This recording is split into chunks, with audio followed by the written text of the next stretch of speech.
Assalamualaikum adik-adik semua. Selamat ketemu kembali dengan kakak di sini dari Mica Official. Kita akan lanjutkan kembali tentang pencemaran lingkungan ya. Kita sekarang akan belajar tentang pencemaran air dulu ya. Jangan lupa untuk like, comment, share, dan subscribe-nya. Oke, kita mulai untuk pencemaran air dulu ya. Nah, untuk pencemaran air kita belajar dari polutannya dulu. Artinya, zat apa sih yang masuk ke dalam air yang menyebabkan air bisa tercemar? Oke, polutan yang pertama kita lihat dari limbah pertanian. Oke, limbah pertanian atau yang sering dipakai orang itu pestisida ya.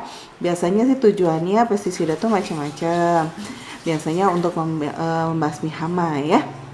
Nah, ternyata penggunaan pada pestisida yang berlebihan ada yang terbawa oleh air dan berkumpul di tempat yang genangan air atau air yang tidak mengalir, menyebabkan penumpukan dari pestisida sehingga terjadi yang namanya booming alga ya.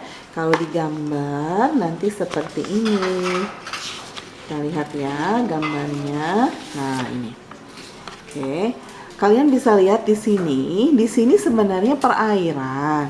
Tapi airnya yang tidak mengalir ya. Nah, di sini ternyata di atasnya itu isinya adalah alga-alga semua. Alga ini sebenarnya dia bisa tumbuh dengan cepat begini karena pestisida yang bertumpuk ya, yang menyebabkan menjadi subur. Kalian bisa lihat di sini ada orang yang naik perahunya. Di sini ada airnya dan di sini adalah alganya. Ini yang disebut dengan booming alganya. Nah, ada juga yang menyebutnya dengan ini ya, eutrofikasi. Eutrofikasi itu adalah pengguna atau pertumbuhan tanaman yang tidak terkendali. Ini biasanya betul ya, ini akibat dari limbah deterjen atau penggunaan pupuk kimia yang berlebihan yang menyebabkan eutrofikasi. Jadi perairannya airnya lambat dan banyak polutan sehingga si airnya di sini menjadi subur. Kalau subur maka pertumbuhan alga dan eceng gondoknya sangat pesat, sangat banyak. Dengan banyaknya eceng gondok yang ada di sini, matahari kan tidak bisa masuk ya. Kalau matahari tidak bisa masuk, tanaman yang di sini dia tidak bisa fotosintesis. Kalau tanaman tidak bisa fotosintesis yang di sini, akibatnya tidak ada oksigen.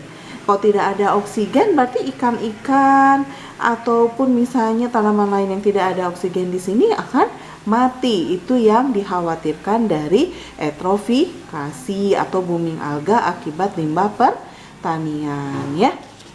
Oke, kita lanjutkan kembali ya. Nah, berikutnya adalah limbah rumah tangga ya, deterjen. Limbah industri itu seperti logam-logam berat, ada cat, tinta, ada bekas percetakan, ada kebocoran tangkar minyak. Ini semua bisa mencemari air ya. Nah, kemudian apa sih ciri air tercemar? Kita bisa tahu bahwa banyaknya polutan yang masuk ke dalam air itu, pertama, kalian lihat secara fisiknya. Wah, air itu warnanya kok nggak bening, warnanya aneh ya, ada yang hitam, ada yang merah misalnya ya. Ada terus juga dari fisik kelihatan baunya, ada rasanya, ada suhu dan endapan.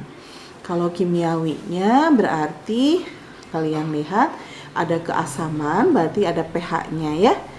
Kalau air kan harusnya pH 7 ya. Terus ada kandungan oksigennya seperti apa airnya? Oksigennya semakin rendah misalnya ya. Dan ada zat kimianya. Kemudian berikutnya secara biologi adanya bakteri patogen yang menyebabkan penyakit yaitu Escherichia coli ya. Nah, untuk dampak dan cara penanggulangannya seperti apa? Kita lihat ya. Oke, untuk dampaknya kalian bisa lihat dulu. Untuk dampaknya jelas kualitas air akan menurun ya. Terus akan ada gangguan kesehatan. Kemudian yang ketiga akan mengganggu estetika, betul ya. Jadi kelihatan kalau kayak booming alga tadi bukannya air yang dilihat tapi alga hijau semua. Kemudian ada kerusakan benda ya. Oke, kita bahas satu-satu ya.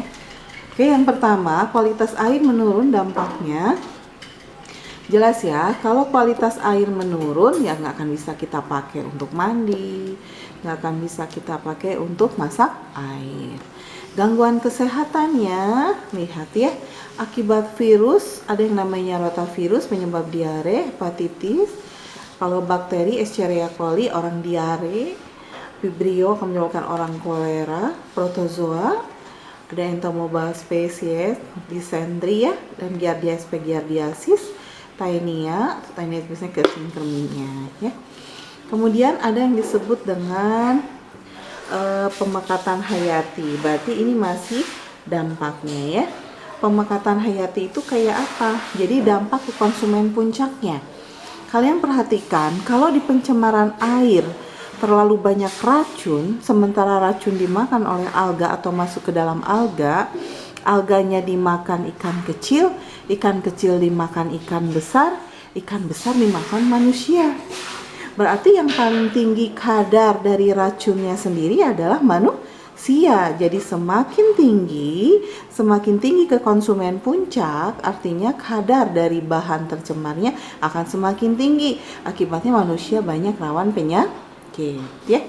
Mengganggu estetika tadi ya, seperti misalnya booming alga, air yang harusnya kita lihat enak, biru, ini ternyata semuanya jadi hijau.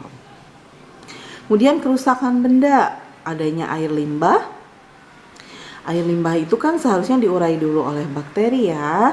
Nah, ini kalau misalnya air limbah yang tidak diurai, air limbahnya yang tidak diurai dulu oleh pabrik, akibatnya kalau ke air bisa diurai bakteri menyebabkan sulfat ya, asam sulfat dan menjadi perkaratan ya.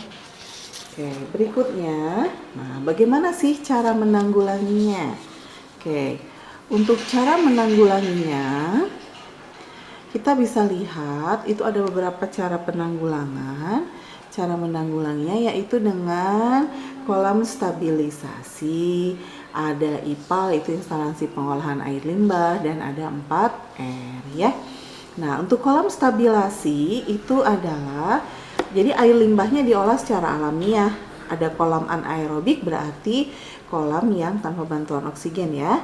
Kolam fakultatif akibat bahan organik pekatnya, kolam maturasi musnahkan bakteri patogen. Jadi ini secara alamiah ada kolam-kolamnya ya, diolah secara sederhana juga ini bisa.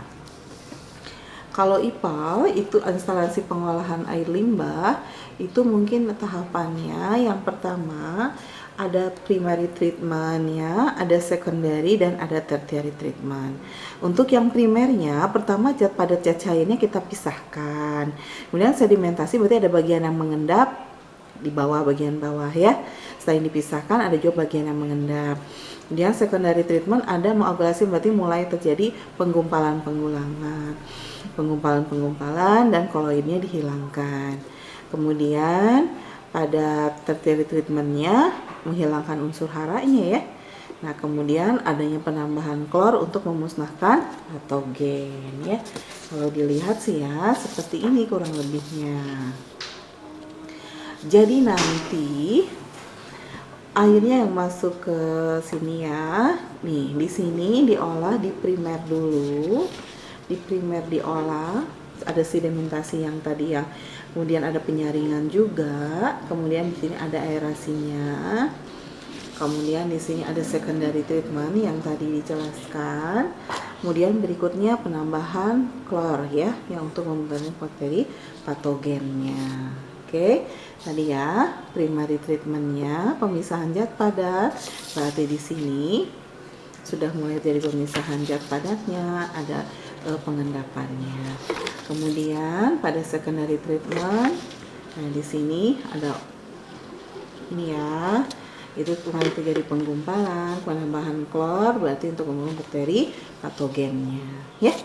Oke, berikutnya ada juga yang disebut dengan 4R ya. 4R mungkin adik-adik tahu, kalau yang namanya 4R itu berarti apa ya? Oke, adik-adik tahu apa aja? Oke, ada yang namanya recycle, daur ulang, reuse, digunakan ulang, reduce-nya mengurangi, repair pemeliharaan 4R.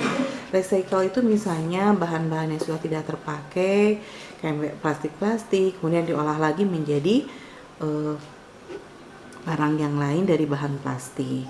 Reuse digunakan ulang, misalnya kayak botol-botol minum, bagusnya kalian bawa sendiri dari rumah, diisi air, kemudian kalian pakai lagi keesokan harinya. Jadi tidak beli lagi dan dibuang-buang lagi. Oke, kalau reduce-nya mengurangi, berarti dikurangi penggunaan untuk bahan-bahan yang dari plastik gitu ya, dikurangi. Kemudian repair-nya pemeliharaan, misalnya buang sampah pada tempatnya atau seperti apa. Oke, sekian dari kakak untuk pencemaran air. Oke, video berikutnya kita akan belajar tentang pencemaran udara. Oke, terima kasih. Assalamualaikum.